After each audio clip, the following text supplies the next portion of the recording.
அனைவருக்கும் வணக்கம். எனது பெயர் திவ்யா. உங்கள்கிட்ட ஒரு கொஷின் கேட்குறேன். நீங்கள் தொழுகிற இடத்துக்கு நாங்கள் வந்திருந்தோம். பாப்பாவுக்கு அப்போ ரொம்ப ஃபீவராக இருந்துச்சு, உடம்பு சரியில்லை. டாக்டர் எல்லாம் காமிச்சோம், அட்மிஷன் போட்டோம், சரியாகலை.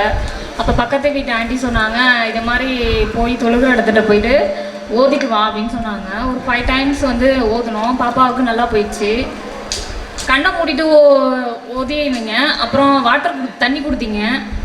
அதுக்கு என்ன அர்த்தம்? நீங்கள் கண்ணை மூடிட்டு ஓதுனது என்ன சொன்னீங்க அப்படின்னு தெரியாது, ஆனால் நல்லா போயிட்டு அதை தெரிஞ்சுக்கணும்னு ஆசைப்படுறேன். சரி, சகோதரி திவ்யா அழகான கேள்வி கேட்குறாங்க.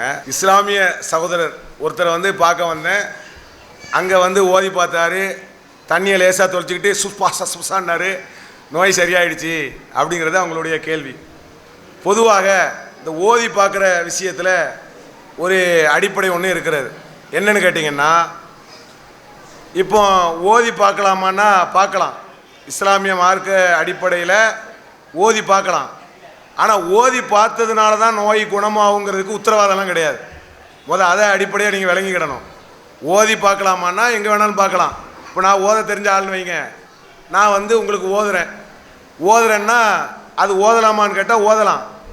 ஆனால் நான் ஓதியதுனால் உங்கள் நோய் குணமாகிவிட்டது அப்படிங்கிற ஒரு உத்தரவாதம் உண்டான்னு கேட்டால் கிடையாது. ஒன்று. ரெண்டாவது, இந்த ஓதும்போது தண்ணி தொளிக்கிறாங்க பாருங்கள், அதுவோ அல்லது அந்த கயிறு கட்டுறாங்க பாருங்கள், அதுவோ அதெல்லாம் கூடுதல் விஷயம். அதெல்லாம் இஸ்லாம் சொல்லி தந்தது கிடையாது. அதே மாதிரி மனசுக்குள்ளே ஓதிக்கிடலாம். கடவுளுடைய வார்த்தைகள் குரான் உள்ள வாசகம்தான். எதை ஓதுறாங்கன்னு சொன்னால், குரானில் இருக்கும்ல, எங்களுக்கு குரான் அரபு மொழியில் இறக்கப்பட்டுச்சு, இறைவனுடைய வார்த்தை என்று நம்புகிறோம். அதில் சில வாசகங்களை ஓதக்கூடியவர் ஓதலாம்.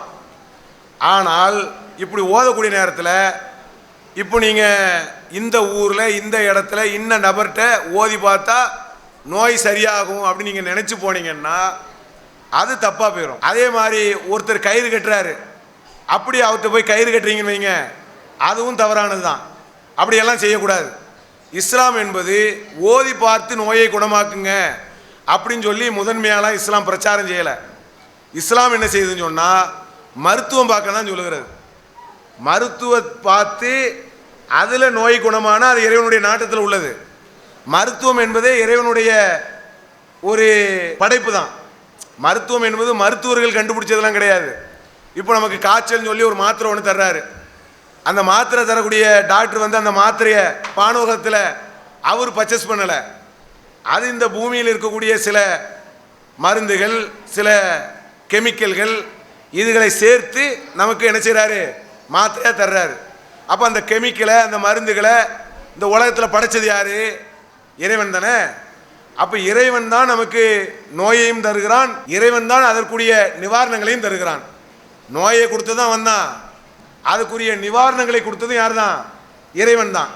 அப்போ டாக்டர்கிட்ட போய் ட்ரீட்மெண்ட் எடுக்கிறது தப்பே கிடையாது. ஒரு நோய் வருதா, காய்ச்சல் வருதா, ஜுரம் வருதா, வயிற்றில் பிரச்சனையா, அப்படியே போய் கையும் காலையும் மோதிக்கிட்டு கயிறை கட்டிக்கிட்டு இப்படி போய் நான் செஞ்சிடக்கூடாது. பணங்களை கொடுத்து ஏமாந்துடக்கூடாது. நேராக என்ன செய்யணும், டாக்டர்கிட்ட போகணும். ஓதி பார்க்குறீங்கன்னா அது கூடுதலுக்காக ஓதி பார்த்தால் அது ஒரு கூடுதல் ஒரு விஷயத்துக்காக தவிர, ஓதி பார்ப்பது என்பது முதன்மையான ட்ரீட்மெண்ட்டு கிடையாது. அதை ஊக்கப்படுத்தலை இஸ்லாம். இப்போ நபிகள் நாயகம் உடம்பு சரி இல்லாமல் இருந்தாங்க. நபிகள் நாயகத்தினுடைய தோழர்கள் எத்தனையோ பேர் உடல் நலம் சரியில்லாமல் இருந்தாங்க. எல்லாரும் ஓதி பார்த்துட்டுலாம் இருக்கலை. உடம்பு சரியில்லைன்னா உனக்கு என்னப்பா உடம்பு சரியில்லை, சரி இன்னும் ட்ரீட்மெண்ட் எடு. அந்த காலத்து வைத்தியங்கள்லாம் இருக்குது பாருங்கள், ஒட்டகப்பால், இன்னென்ன செடிகள், அதுகளை தான் ட்ரீட்மெண்ட்டாக எடுத்தாங்க. அப்போ நமக்கு நோய் நொடிகள் வந்துச்சுன்னு சொன்னால் நம்ம மருத்துவத்திட்ட போய் ட்ரீட்மெண்ட் எடுப்பது என்பது தான் சரியானது என்பதை இஸ்லாம் எங்களுக்கு காட்டுகிறது.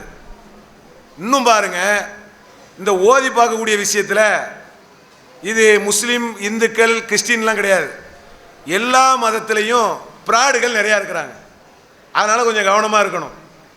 என்ன செய்வாங்க, நீங்கள் ஐயா என் பிள்ளை ஒரு வாரமாக உடம்பு சரியில்லாமல் கிடக்கு, சரி இதுக்கு இந்த தாயத்தை கட்டணும்னு சொன்னால் நோய் சரியாக போயிடும், அதுக்கு எவ்வளோ பீஸ் ஆகும், 5000 ரூபா ஆகும், 5000 அந்த பிடிங்க.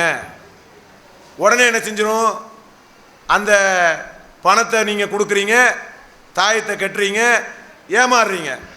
ஒருவேளை அந்த தாயத்து கட்டி உங்கள் நோய் சரியாயிடுச்சுன்னு வைங்க, தாயத்து கட்டினதுனால நோயெல்லாம் சரின்னு ஆகலை, அது இயற்கையிலேயே சரியாகும்.